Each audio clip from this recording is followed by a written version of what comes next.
Assalamualaikum warahmatullahi wabarakatuh. Di sini saya Syolihuddin Muhammad Agustin dengan NPM 235001036. Saya dari kelas B Agroteknologi. Di sini saya akan membahas mengulik belajar bareng tentang dasar ilmu tanah, yaitu materi tentang pH tanah, kejenuhan basa, dan unsur hara. Tentunya mata kuliah dasar ilmu tanah ini memiliki peran yang sangat penting untuk kita yang berada dalam bidang pertanian, khususnya prodi agroteknologi. Oleh karena itu, materi pH tanah ini, kejenuhan basa dan unsur hara ini harus kita bahas dan harus kita dimengerti. Oke, lanjut kepada pembahasan. Tentunya tanah itu memiliki karakteristik yang mendukung kehidupan mikroorganisme tanah, menyediakan unsur hara yang dibutuhkan tanaman, serta memiliki struktur baik untuk menyimpan air dan udara. Namun, seiring berjalannya waktu dan praktik budidaya tertentu, kesehatan tanah itu bisa menurun. Salah satu faktor penting yang mempengaruhi kesehatan tanah adalah tentunya pH tanah. Selain itu, kita juga perlu memperhatikan kejenuhan basa, ketersediaan unsur hara, karena ketiga faktor ini saling terkait dan berpengaruh terhadap kemampuan tanah untuk mendukung pertumbuhan tanaman.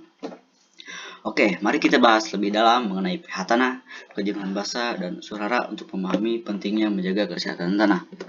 Oke, yang pertama, apa itu pH dan apa itu skala pH? Nah, pH ini merupakan ukuran untuk menunjukkan tingkat keasaman atau kebasaan suatu larutan. Dengan skala berkisar dari 0 hingga 14, di mana nilai 7 ini menandakan larutan netral. Lalu di bawah 7 menunjukkan kemasaman dan di atas 7 menunjukkan kebasaan. Lalu apa pengaruh pH terhadap nutrisi bagi tanaman? Nah, tentunya pengaruh pH ini memiliki peran yang sangat signifikan dalam ketersediaan nutrisi bagi tanaman. Karena tanah terlalu asam atau terlalu basah dapat menghambat pertumbuhan akar dan mengurangi ketersediaan nutrisi bagi tanaman. Sebagai contoh, tanaman tertentu mungkin memerlukan pH tertentu untuk menyerap nutrisi dengan efisien, dan perubahan kecil dalam pH tanah dapat mempengaruhi ketersediaan nutrisi esensial seperti nitrogen, fosfor, dan kalium. Oleh karena itu, pemahaman terhadap pH tanah sangat penting dalam praktik pertanian dan pertanaman untuk memastikan kondisi tanah yang optimal bagi pertumbuhan dan produktivitas hasil pertanian yang akan kita jalankan nanti. Oke, lanjut pembahasan yang kedua, yaitu pentingnya pH tanah dalam pertanian. Nah, kenapa sih pH tanah penting? Mungkin kita juga bertanya-tanya ya.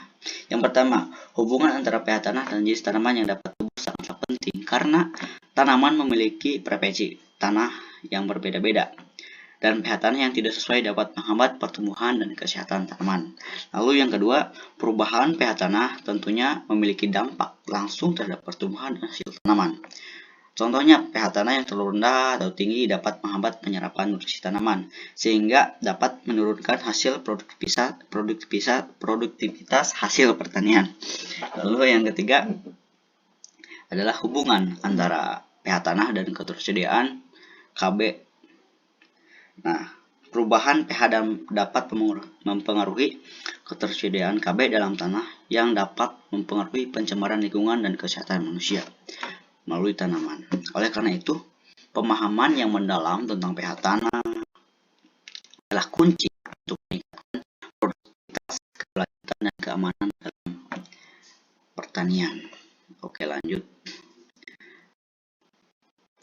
Lalu macam-macam dan fungsi unsur hara bagi tanaman. Oke, tentunya tanaman itu membutuhkan berbagai macam unsur hara untuk tumbuh dan berkembang dengan baik.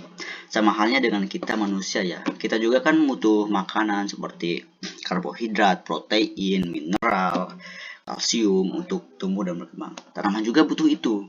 Lalu dalam tanaman ini memiliki dua kelompok utama, yaitu ada unsur hara makro dan mikro.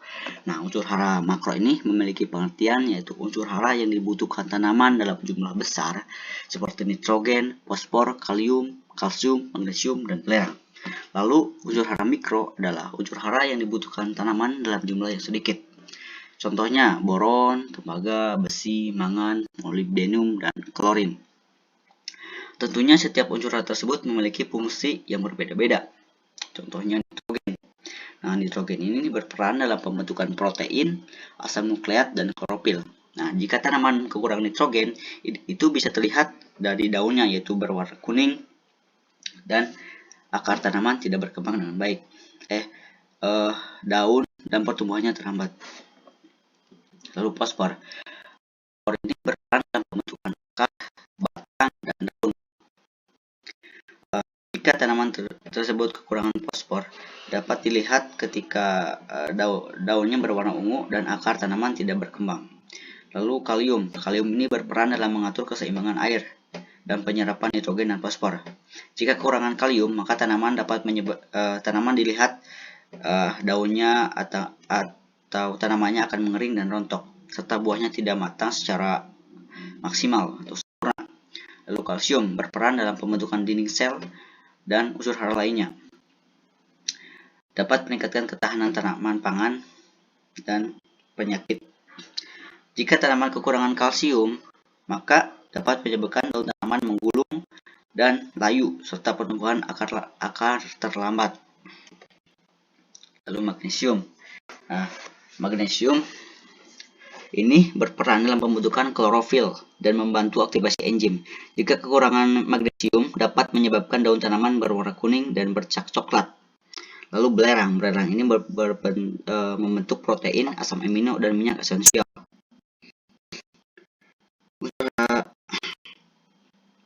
Mikro kita lewat saja ya karena keterbatasan waktu. Lanjut saja kepada materi yang selanjutnya, yaitu metode pengukuran pH tanah. Nah, tentunya jika ingin kita mengukur pH tanah, tentunya kita harus tahu metode atau sistem kerja dari alat itu. Nah, yang pertama, masukkan bagian soil tester ke dalam air. Untuk apa? Nah, bertujuan untuk menetralkan alat terlebih dahulu. Lalu yang kedua, masukkan soil tester tersebut ke dalam tanah sampai batas tertentu sambil membijit tombol berwarna putih.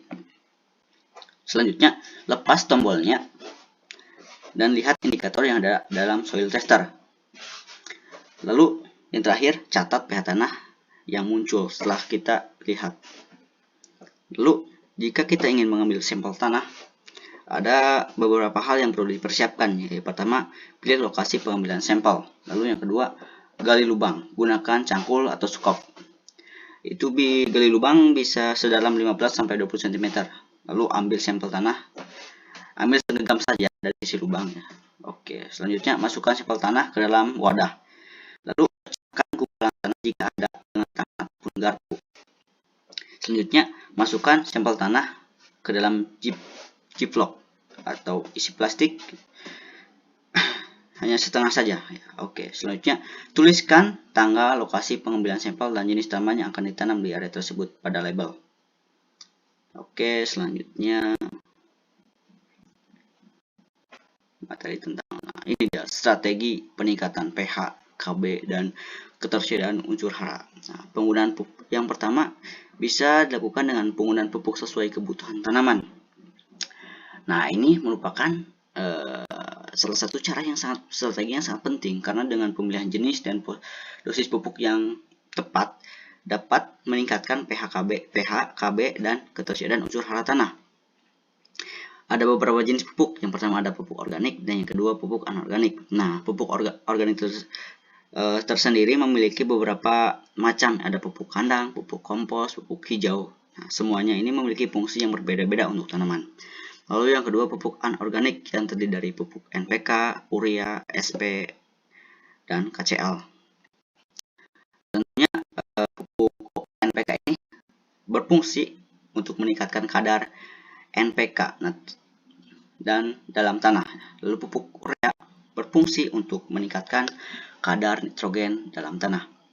Dan pupuk SP berfungsi untuk meningkatkan kadar fosfor dalam tanah. Sedangkan pupuk KCl untuk meningkatkan kadar kalium dalam tanah. Nah, dengan pemberian pupuk yang dilakukan dengan tepat waktu, tepat dosis, dan tepat cara ini dapat menghasilkan hasil tanaman yang optimal dan tidak dapat mencemari lingkungan. Lalu yang kedua adalah dengan cara praktik-praktik konservasi tanah yang dapat mempengaruhi pH. Nah, dapat dilakukan dengan yang pertama itu penanaman tanaman menutup tanah. Nah, dengan cara ini kita dapat meningkatkan kandungan bahan organik tanah, mencegah erosi tanah, dan meningkatkan kesuburan tanah. Lalu yang kedua, pemupukan hijau. Nah, dengan cara pemupukan hijau ini dapat meningkatkan kandungan bahan organik dan meningkatkan kesuburan tanah dan menyediakan unsur hara makro dan mikro. Lalu yang ketiga, pengomposan. Nah, mengubah bahan organik menjadi pupuk organik ini yang sangat bermanfaat untuk meningkatkan kesuburan tanah serta mengurangi limbah yang ada di lingkungan gitu ya. Lalu yang ketiga, yang keempat, penggunaan pupuk organik. Nah, penggunaan pupuk organik ini dapat meningkatkan kandungan bahan organik dan meningkatkan kesehatan. Nah, penerapan praktik-praktik konservasi tanah ini dapat membantu pertanian berkelanjutan dan membantu menjaga kesehatan tanah dan meningkatkan produktivitas tanah. Nah, ini adalah dua cara strategi untuk meningkatkan pH tanah, KB, dan ketersediaan suara. Oke, kesimpulan. Oke, dapat kita simpulkan dari materi awal sampai akhir tadi dapat kita raih atau kita dapat rasakan, dapat simpulkan, dapat ringkas bahwa kesehatan tanah merupakan faktor fundamental untuk mencapai pertumbuhan tanaman yang optimal dan hasil panen yang melimpah. Nah, salah satu faktor penting yang mempengaruhi kesehatan tanah adalah tadi pH tanah, kejenuhan basah, dan ketersediaan unsur hara. Oke, cukup materi dari saya. Sekian. Oke, sebelum mengakhir, demikianlah dari tentang pH tanah, kejenuhan basah, dan unsur hara yang penting untuk diketahui dalam praktik pertanian. Dengan memahami ketiga faktor tersebut, kita diharapkan dapat memastikan kesehatan tanah dan mencapai hasil panen yang optimal. Nah, dengan menerapkan praktik-praktik pertanian yang berkelanjutan seperti tadi menggunakan pupuk organik, praktik-praktik konservasi tanah, diharapkan dapat menjaga kesehatan tanah dan meningkatkan ketersediaan unsur hara untuk tanaman. Hal ini tentunya akan mendukung pertumbuhan tanaman yang optimal dan hasil panen yang pangan berkelanjutan. Mungkin sekian dari saya, Salahuddin Muhammad Agustin, dengan NPM 235001036. Ini ada IG atau dan ya, bisa dilihat ada tutur kata yang kurang berkenan ataupun salah dalam pengucapannya, mohon dimaklumi dan dimaafkan karena saya sedang belajar. Mungkin sekian, ditutup. Wassalamualaikum warahmatullahi wabarakatuh. Semoga materi ini bermanfaat.